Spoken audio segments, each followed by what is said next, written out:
اعوذ باللہ من الشیطان الرجیم، بسم اللہ الرحمن الرحیم۔ سورہ تغابن، سورہ نمبر 64، مدینہ میں نازل ہوئی، رکوع 2 آیات 18۔ شروع اللہ کے نام سے جو نہایت مہربان رحم کرنے والا ہے۔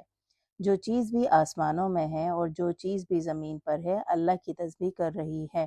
بادشاہت اسی کی ہے اور تعریف اسی کی ہے، اور وہ ہر بات پر قادر ہے۔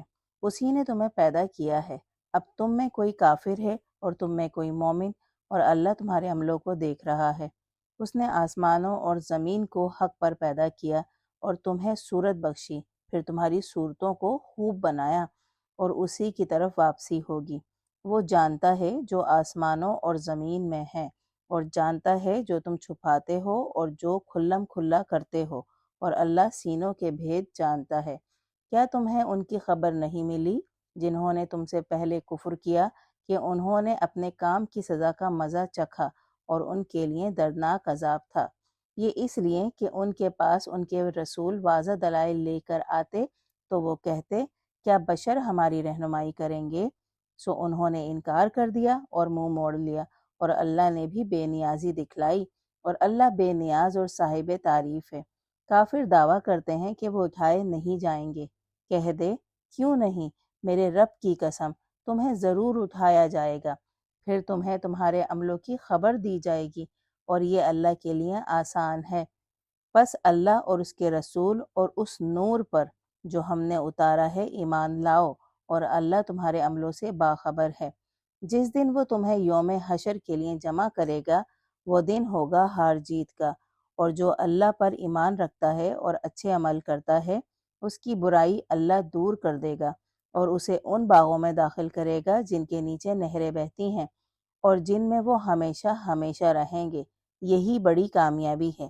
مگر جن لوگوں نے انکار کیا اور ہماری آیتوں کو جھٹلایا، وہ آگ کے ساتھی ہوں گے جس میں وہ ہمیشہ رہیں گے، اور وہ واپسی کی بری جگہ ہے۔ کوئی مصیبت نہیں آتی مگر اللہ کے حکم سے، اور جو اللہ پر ایمان رکھتا ہے اس کے دل کو وہ راہ دکھا دیتا ہے، اور اللہ ہر بات کو جانتا ہے۔ اور اللہ کی اطاعت کرو اور رسول کی اطاعت کرو، پھر اگر تم نے منہ موڑ لیا تو ہمارے رسول کے ذمے تو صرف صاف صاف پیغام پہنچا دینا ہی ہے۔ اللہ کے سوا کوئی خدا نہیں، اور اللہ پر ہی مومنوں کو بھروسہ کرنا چاہیے۔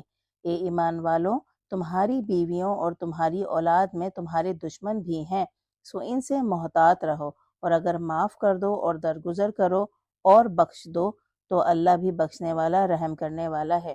تمہارے مال اور تمہاری اولاد محض ایک آزمائش ہیں، اور اللہ ہی کے پاس بڑا اجر ہے۔ بس جہاں تک تم سے ہو سکے اللہ سے ڈرو اور سنو اور حکم مانو اور خرچ کرو، یہ تمہارے لیے بہتر ہے، اور جو اپنے نفس کے بخل سے بچ گیا وہی لوگ کامیاب ہوں گے۔